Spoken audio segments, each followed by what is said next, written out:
வாங்க ஒரு நிமிஷத்துல ஒரு சிம்பிள் இன்ட்ரெஸ்ட் கணக்கு போட்டு முடிக்கலாமா? வட்டி விகிதத்தை எப்படி ஒரே நிமிஷத்துல கண்டுபிடிக்கிறதுன்னு பார்க்கலாம். இது ஒரு குட்டி சேலஞ்ச். உங்களுக்கான கேள்வி இதுதான். ஒரு நிமிஷத்துக்குள்ள வட்டி விகிதத்தை கண்டுபிடிக்க முடியுமா உங்களால?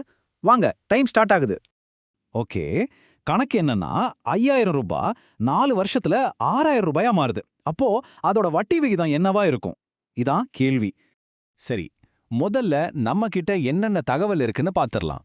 அசல் அதாவது பிரின்சிபல் 5000, மொத்த தொகை அதாவது அமௌண்ட் 6000, காலம் அதாவது டைம் 4 வருஷம். இதை வச்சு தான் நாம அடுத்த ஸ்டெப்புக்கு போக போறோம். ஃபர்ஸ்ட் நமக்கு எவ்வளோ வட்டி கிடைச்சிருக்குன்னு கண்டுபிடிக்கணும் இல்லையா? ரொம்ப சிம்பிள். மொத்த தொகை 6000லிருந்து அசல் 5000 கழிச்சிட்டா போதும். அப்போ நமக்கு வட்டியா கிடைச்சது 1000 ரூபாய். இப்போ நம்மளோட சூப்பர் ஃபார்முலாவை யூஸ் பண்ண வேண்டிய நேரம் வந்தாச்சு. வட்டி விகிதம் கண்டுபிடிக்கணும்னா தனி வட்டியை 100ஆல பெருக்கி அதை அசலையும் காலத்தையும் பெருக்கி வர நம்பரால வகுக்கணும். பார்க்கறதான் பெருசா தெரியும், ஆனா ரொம்ப ஈஸி. ஓகே, நம்ம கிட்ட இருக்கிற நம்பர்ஸை அப்படியே இந்த ஃபார்முலால போடலாம்.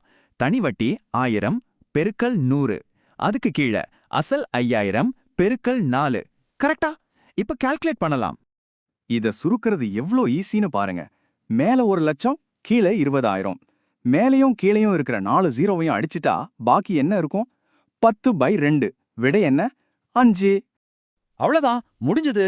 வட்டி விகிதம் வருஷத்துக்கு 5%. பாத்தீங்களா, ஒரு நிமிஷத்துக்குள்ள இந்த சவாலை நாம ஜெயிச்சிட்டோம். இனிமே வட்டி கணக்குனா பயமே வேண்டாம்.